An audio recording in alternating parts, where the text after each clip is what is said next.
Hello friends, welcome to online classes. This is Bittu Kumar.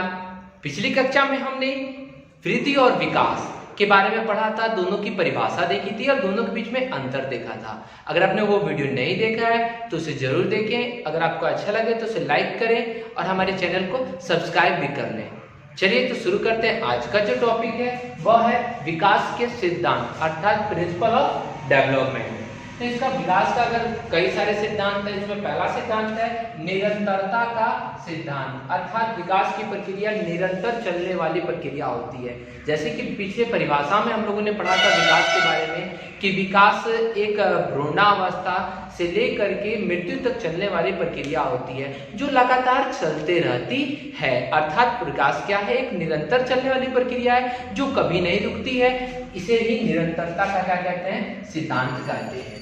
दूसरा number है हमारा एक रूपता का सिद्धांत। इस सिद्धांत के अनुसार विकास जो होता है सभी बालकों में एक रूप से देखा जाता है। अगर उदाहरण के रूप से देखा जाए तो अगर कोई बालक बिहार में पैदा हुआ हो और कोई बालक महाराष्ट्र में पैदा हुआ हो, दोनों का जो बोलने का है, महाराष्ट्र वाला मराठी बोलेगा और यहाँ वाला बिहारी भोजपुरी बोलेगा, परंतु दोनों का जो है बोलने का जो समय है वो एक निश्चित है कि इतने समय बाद वो बोलना शुरू करेगा।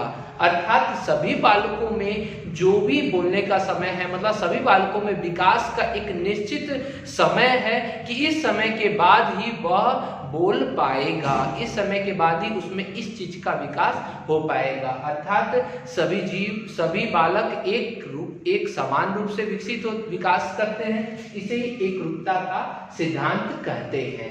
चलिए नेक्स्ट है सामान्य से विशिष्ट की ओर। सामान्य से विशिष्ट की ओर का मतलब यह है कि प्रत्येक बालक में जो विकास होता है वह पहले सामान्य रूप से होता है। जैसे कि कोई बालक जब नया शिशु हुआ रहता है, उस शिशु अवस्था में, उस शैशव अवस्था में वह पहले जब रोता है तो भूख लगने पे भी वैसे ही रोता है, चोट लगने पे भी वैसे ही रोता है और गर्मी लगने पे भी वैसे ही रोता है, ठंडा लगने पे भी वैसे ही रोता है, पेट दर्द में भी वैसे ही रोता है, मतलब एक समान रूप से रोता है। परंतु जब धीरे धीरे वह विकास करता है, कुछ समय पश्चात उसके जो रोने का जो है वह चेंज हो जाता है। पेट दर्द होने का अलग तरीके से रोता है, वही वो क्या कहते हैं भूख लगने का अलग तरीके से रोता है। अर्थात वह पहले सामान्य रूप से रोता था, बाद में वो हो गया विशिष्ट कार्य के लिए विशिष्ट रूप से रोना शुरू कर देता है। अर्थात विकास की जो प्रक्रिया होती है वह सामान्य से विशिष्ट की ओर होती है।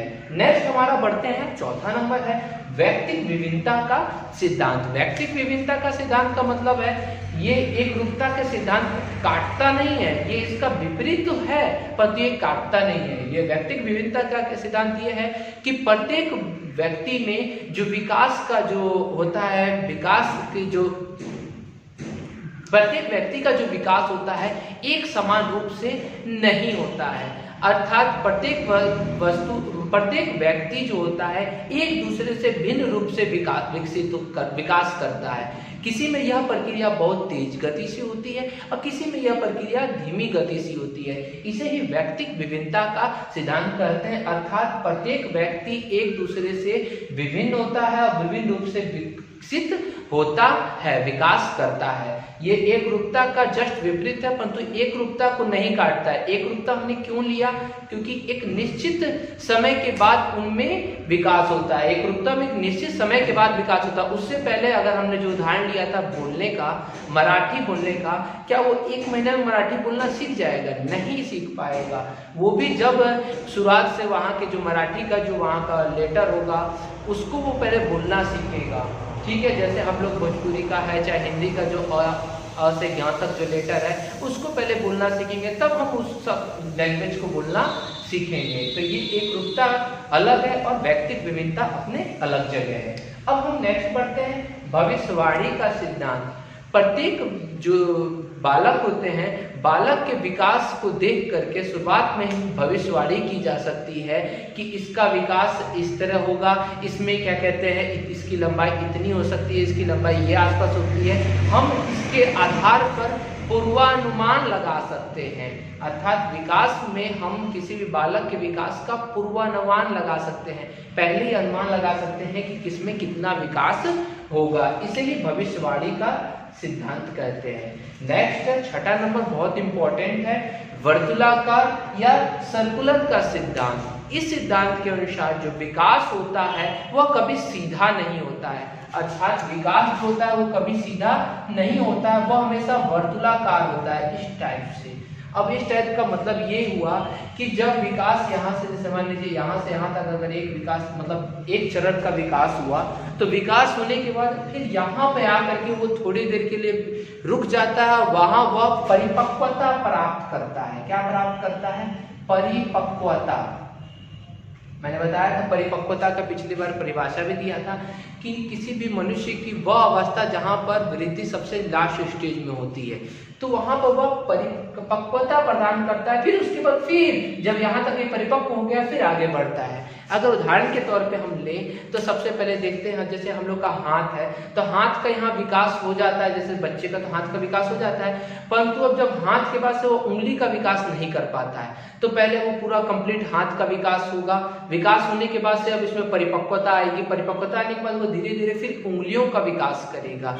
अर्थात विकास जो होता है रुक रुक के होता है, पहले कुछ देर मतलब सीधा ना होकर के वर्तुलाकार होगा, पहले वो विकास पहले वृद्धि करेगा, अंग वृद्धि करने के बाद कुछ समय पश्चात वो रुक जाएगा, रुकने के बाद पहले वहां परिपक्वता ग्रहण करेगा और फिर दोबारा फिर वो विकास करेगा, फिर थोड़ी देर बाद जाकर के जब उस अंग का विकास हो जाएगा तो वो परिपक्व होगा, फिर आगे बढ़ करके मतलब विकास की प्रक्रिया ऐसे ही निरंतर चलते रहती है, जिसमें वह वर्तुलाकार आकृति को दर्शाता है, वो कभी भी सीधा स्ट्रेट लाइन नहीं होता है। तो याद रखिएगा विकास हमेशा कैसा होता है?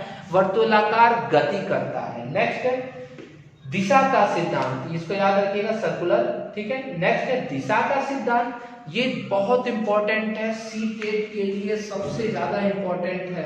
अगर आप सीटेट का क्वेश्चन बैंक देखेंगे तो इससे बहुत सारे क्वेश्चन आए हैं। दिशा का सिद्धांत,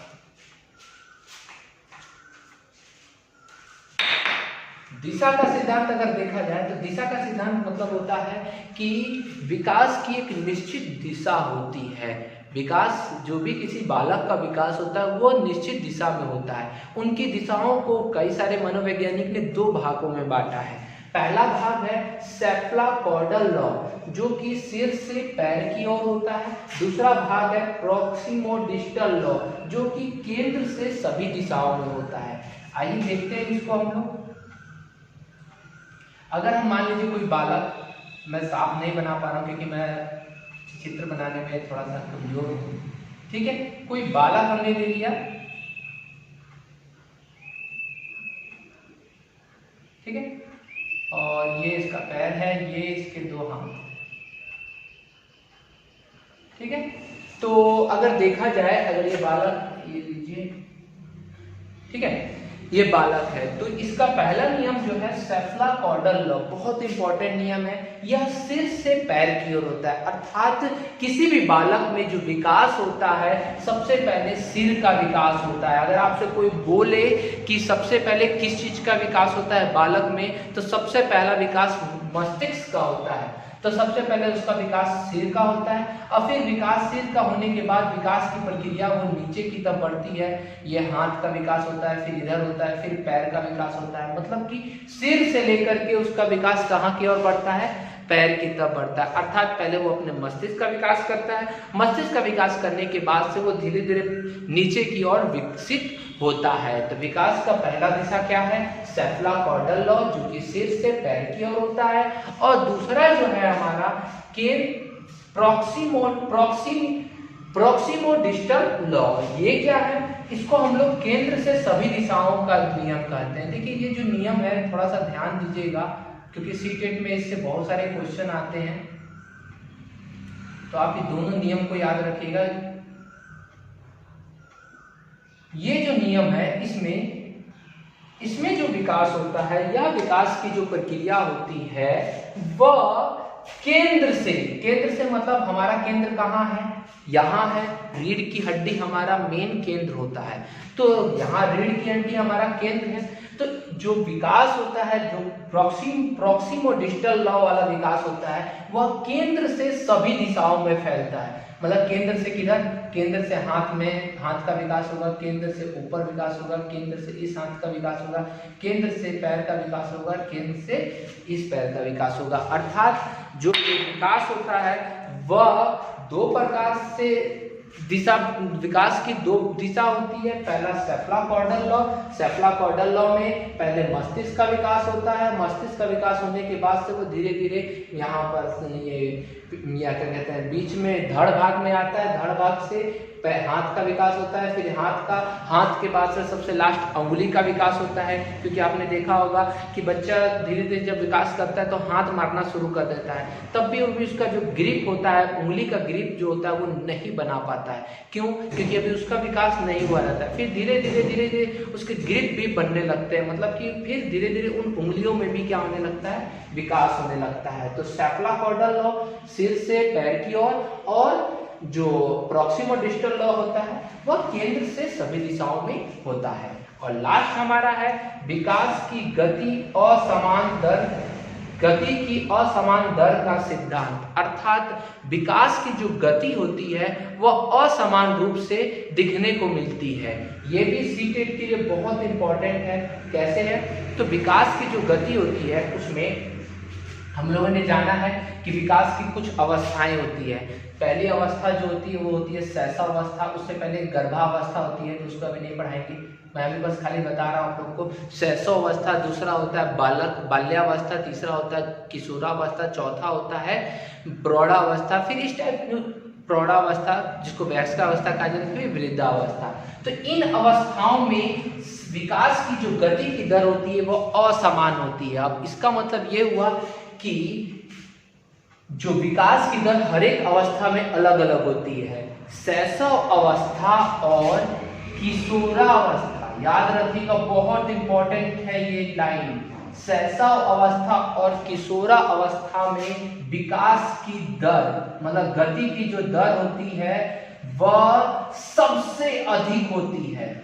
मतलब विकास की दर सबसे अधिक कब होती है? तो शैशव अवस्था और किशोरा अवस्था में होती है, और उसके बाद वो कम होने लगती है। अर्थात शैशव अवस्था में सबसे अधिक हुआ, शैशव अवस्था बाल्यावस्था में धीरे धीरे कम होने लगता है। फिर एक बार जब किशोरावस्था आती है तो वो विकास की दर क्या हो जाती है? बढ़ जाती है। फिर इसी प्रकार से प्रौढ़ावस्था में विकास का दर फिर क्या हो जाता है? कम हो जाता है। तो यहाँ हम लोगों ने देखा कि विकास की गति जो होती है सभी दिशाओं में गति जो होती है वो असमान दर से होती है। तो असमान दर का मतलब सभी अवस्था में गति की जो दर होती है वो अलग अलग होती है। तो यहाँ पे हमारा विकास का सिद्धांत वाला टॉपिक खत्म हुआ। नेक्स्ट वीडियो में हम लोग नेक्स्ट पढ़ेंगे। और अगर आपको ये वीडियो अच्छा लगे तो इसे लाइक कीजिए और अपने दोस्तों तक अधिक से अधिक शेयर कीजिए। धन्यवाद।